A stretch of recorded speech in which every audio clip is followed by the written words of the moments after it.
Baik, saya bersama sekarang dengan Fellow Penyelidik Ilham Center, Profesor Madya Dr. Hamidin Abdul Hamid.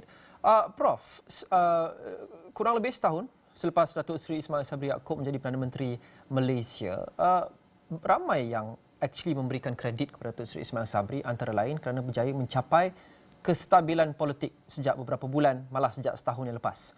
Tapi kita lihat sekarang ni, kestabilan politik itu mungkin semakin lama semakin terhakis ataupun terancam. Semakin ramai pihak yang mendesak untuk PRU15 disegerakan, ada pihak yang tidak mahu ia disegerakan. Sejauh manakah isu PRU15 ini saja akan mengancam kestabilan politik dalam minggu-minggu dan bulan-bulan akan datang? Terima kasih Roman. Sebenarnya jika kita lihat dalam konteks pergolakan politik negara yang sedang berlaku ketika ini dan cabaran utama yang dihadapi oleh Yang Berhormat Datuk Seri Ismail Sabri sebagai Perdana Menteri ialah untuk mendepani permasalahan cabaran PRU 15 yang akan berlaku pada tahun hadapan atau bila-bila masa. Seperti yang dikatakan tadi, kerana terdapatnya tekanan, dan tekanan ini datangnya bukan daripada parti pembangkang tetapi tekanan dari dalam sendiri, tekanan dari dalam parti Datuk Seri Ismail Sabri sendiri, itu daripada UMNO. Dan kalau kita lihat, tekanan ini akan memberi kesan bukan sahaja dalam konteks kerjasama di antara parti yang bentuk kerajaan hari ini, tetapi juga akan memberi kesan kepada politik secara keseluruhannya. Jadi saya melihat kalau kita meletakkan apakah prioriti utama kepada Datuk Ismail Sabri, saya kira dari segi politik ini merupakan prioriti utama beliau. Tetapi pada masa yang sama, hasil kajian kami menunjukkan bahawa walaupun PRU itu penting, tetapi kita melihat di bawah sana bagi rakyat, cabaran ekonomi itu lebih memainkan peranan. Dan ini yang seharusnya juga diambil kira oleh kerajaan apabila mereka memikirkan tentang PRU.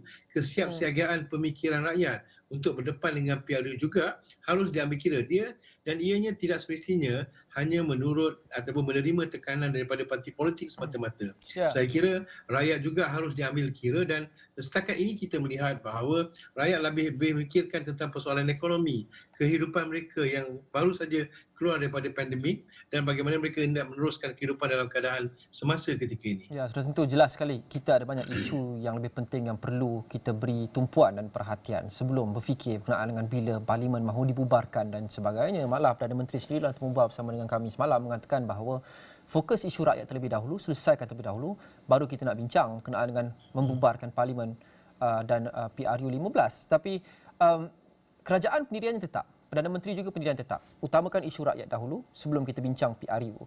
Tapi sejauh manakah mereka boleh menampak dan selama manakah mereka boleh menampak tekanan daripada parti-parti politik dalam komponen kerajaan sendiri untuk terus menangguhkan PRU15 di sebalik semua tekanan ini? Tambah lagi Perdana Menteri bukan presiden partinya. Ya. Benar Romain, di sini yang cabaran. Saya kira kebanyakan pihak harus menerima hakikat bahawa kita berdepan dengan satu realiti baru politik Malaysia, di mana kita bercakap tentang konteks kerjasama di antara parti mula memainkan peranan kerana pembentadbiran ataupun kerajaan tidak dikuasai oleh sesebuah parti secara mutlak, mempunyai majoriti. Jadi kerjasama itu penting. Jadi sesiapa saja yang mampu membina kerjasama itu akan mempunyai kelebihan. Persoalannya seperti yang Saudara Luqman katakan tadi ialah sejauh mana ia mampu, sejauh mana kerajaan hari ini mampu untuk memberikan buffer kepada panggilan untuk mengadakan pilihan raya ini. Saya melihat sekiranya kerajaan berjaya menangani dalam masa yang singkat ini persoalan-persoalan inflasi yang dihadapi oleh rakyat, tekanan hidup, kenaikan harga barang dan sebagainya dalam masa yang singkat, saya kira itu akan memberikan nafas lega kepada pihak rakyat, dan ini akan memberikan kelebihan kepada kerajaan untuk membuktikan bahawa kepentingan rakyat itu yang merupakan satu prioriti kepada mereka. Ya. Tetapi pada masa yang sama, seperti yang kita maklum, keadaan politik yang membawa kepada new reality ini akan menjadikan keadaan yang sangat tidak stabil dalam konteks keadaan bagi mana-mana siapa saja pihak mana yang memegang tampuk pemerintahan ketika ini. Persoalannya ialah sejauh mana rakyat mampu memberikan tekanan kepada parti politik. Di sini persoalannya, kerana tekanan yang diberikan kalau kita lihat kepada Perdana Menteri untuk membubarkan parlimen ini datangnya daripada kumpulan kepimpinan parti. Adakah parti sendiri, adakah pemimpin parti sendiri di peringkat bawahan ataupun ahli-ahli parti tersebut juga mahukan pilihan raya itu, akal undi. persoalan yang harus kita lihat dengan lebih mendalam lagi. Kerana saya kira kalau kita secara umumnya jika kita melakukan kajian ketika ini, rata-rata rakyat tanpa mengira parti mana mereka lebih gusar tentang kehidupan seharian mereka. Mereka tidak bercakap tentang kestabilan politik semata-mata. Ini yang saya menarik seperti apa yang Lokman katakan tadi. Apabila kita bercakap, kita melihat bahawa banyak pembaharuan dalam konteks reformasi politik yang dilakukan oleh pihak kerajaan, pendanaan seperti yang dinyatakan oleh Perdana Menteri, kita adalah atau lepas parti dan sebagainya. Kajian kami di Ilham menunjukkan bahawa perkara-perkara ini sememangnya mendapat sokongan rakyat, tetapi ia tidak menjadi satu perkara yang utama bagi rakyat. Utama bagi rakyat ketika ini ialah persoalan tentang kehidupan seharian mereka, tentang keselamatan ekonomi, keselamatan sosial yang harus mereka tempuhi sebagai seorang warga negara ketika ini. Ya, saya menginjak sikit kepada apa yang Prof sebut sebentar tadi berkenaan dengan PRU15 diadakan dan kemungkinan kita masih lagi tidak akan ada satu gagasan yang berkuasa besar atau berkuasa mutlak seperti yang kita saksikan sejak 2-3 tahun yang lepas. Malah Perdana Menteri sendiri menyebut itu adalah satu kemungkinan. Hang Parlimen juga mungkin berlaku pasca PRU15. Jadi Prof, adakah kita menjangkakan itu sememangnya norma sekarang ini? Beberapa tahun lepas, kita saksikan tidak ada satu gagasan atau barisan atau perikatan atau apa saja yang cukup berkuasa untuk memegang kerajaan dan mentadbir dengan selesa dan authority. Ya. Dan adakah kita menjangkakan selepas ini juga akan menjadi begitu? Dan adakah ia bermakna keadaan politik kita sedikit sebanyak tidak akan stabil dalam tahun-tahun akan datang? Tidak ada satu gagasan yang berkuasa dan kita akan sentiasa terdedah kepada mereka yang lompat parti dan kerajaan jatuh dan sebagainya walaupun selepas PRU15.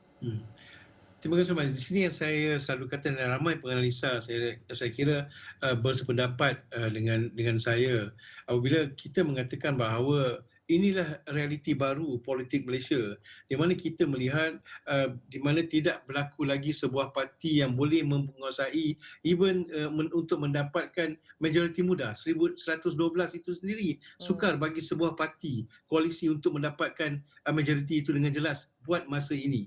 Jadi kita melihat kerencaman dalam konteks pemilihan parti ini akan membawa kepada persoalan di mana satu penyelarasan baru harus dilakukan bagi pemimpin politik. Di sini yang kita selalu mengatakan bahawa kita sekarang ini memerlukan dan mendapatkan kepimpinan politik yang lebih matang dalam mendepani permasalahan yang kita tidak pernah hadapi sebelum ini. Apakah permasalahan itu? Permasalahan itu ialah seperti yang dikatakan tidak ada sebuah parti yang mampu untuk menguasai kerajaan dan seharusnya berlaku kerjasama dalam konteks parti. Jadi dalam konteks ini saya melihat dan saya menyuruh supaya rakyat bukan sahaja mengatakan tentang pilihan mereka tetapi juga harus melihat koalisi bagaimana yang akan boleh dibentuk oleh kerajaan. Jadi dalam konteks ini saya merasakan apa yang penting ketika ini ialah kematangan di kalangan kepimpinan politik untuk memastikan bahawa realiti baru ini tidak akan membawa kita kepada tahap yang lebih teruk, tahap yang tidak kestabilan, sedangkan ianya tidak perlu ke arah itu sekiranya kematangan itu berlaku, di mana kerjasama di antara parti itu mampu berlaku, kita boleh menyaksikan sebuah kerajaan yang stabil. Saya kira apa yang dilakukan Datuk Ismail Sabri apabila melakukan MOU dengan pihak pembangkang, contohnya menunjukkan terdapatnya mekanisme untuk kita memastikan kelangsungan pihak kerajaan bagi kerajaan memerintah walaupun mereka tidak mempunyai satu majoriti yang kukuh.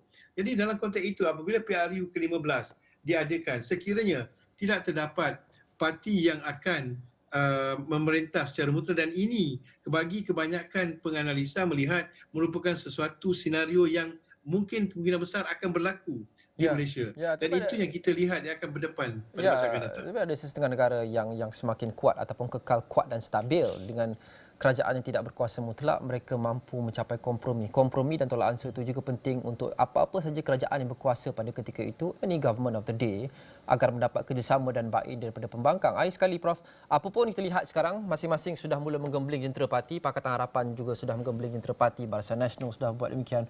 Sejauh manakah ini menjadi petanda bahawa semakin hampir PRU15 dan berdasarkan telahan dan pemerhatian Prof yang banyak menyelidik topik ini, adakah Prof berpendapat ia akan dilaksanakan tahun ini juga atau sebenarnya tahun depan?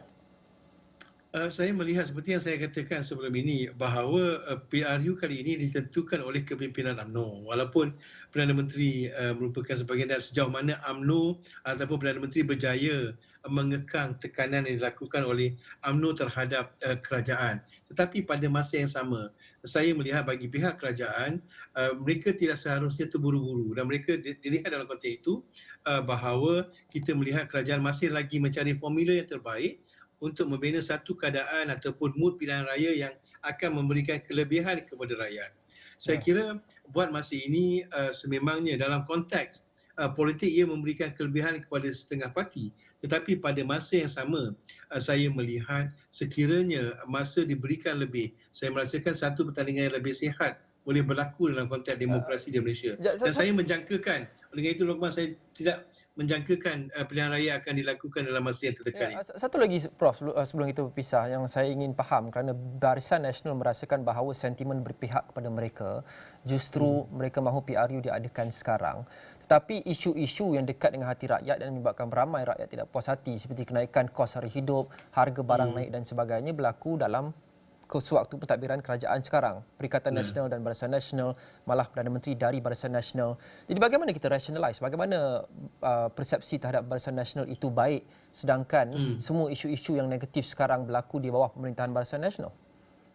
Saya kira kebanyakan mereka yang mahukan pilihan raya diadakan dengan lebih cepat daripada Barisan Nasional ini merasakan apa yang mereka dapat dan pengalaman di Melaka dan di Johor itu memberikan kelebihan dan keyakinan kepada mereka bahawa mereka mempunyai ketumbukan undi yang mampu untuk membawa mereka kembali semula sebagai dominasi utama kerajaan di peringkat pusat. Tetapi pada masa yang sama seperti yang Lokman katakan tadi, kita melihat dalam konteks ekonomi, tanda aras dalam konteks ekonomi dan sebagainya menunjukkan pada masa yang sama juga kerajaan ini yang juga diduduki oleh Barisan Nasional boleh dikatakan berdepan dengan permasalahan untuk mendapatkan kepercayaan rakyat dalam menentukan hala tuju yang lebih baik bagi negara. Jadi saya melihat apa yang dirasakan oleh UMNO bahawa mereka mempunyai kelebihan seperti yang ada di Melaka dan Johor itu sebenarnya tidak akan memberikan kesan yang besar kepada Barisan Nasional sekiranya pilihan raya umum diadakan. Dan kerana saya rasa pilihan raya parlimen ini sangat-sangat berbeza dengan pilihan raya negeri. Tambahan lagi, kita melihat kebelakangan ini terdapatnya isu-isu seperti isu kapal tentera laut dan sebagainya yang akan memberi kesan kepada UMNO secara keseluruhannya. Baik, terima kasih. Fellow Penyelidik Ilham Center, Profesor Madya Dr. Hamidin Abdul Hamid, dan sudah tentu isu kos harga hidup antara isu yang paling getir pada ketika ini.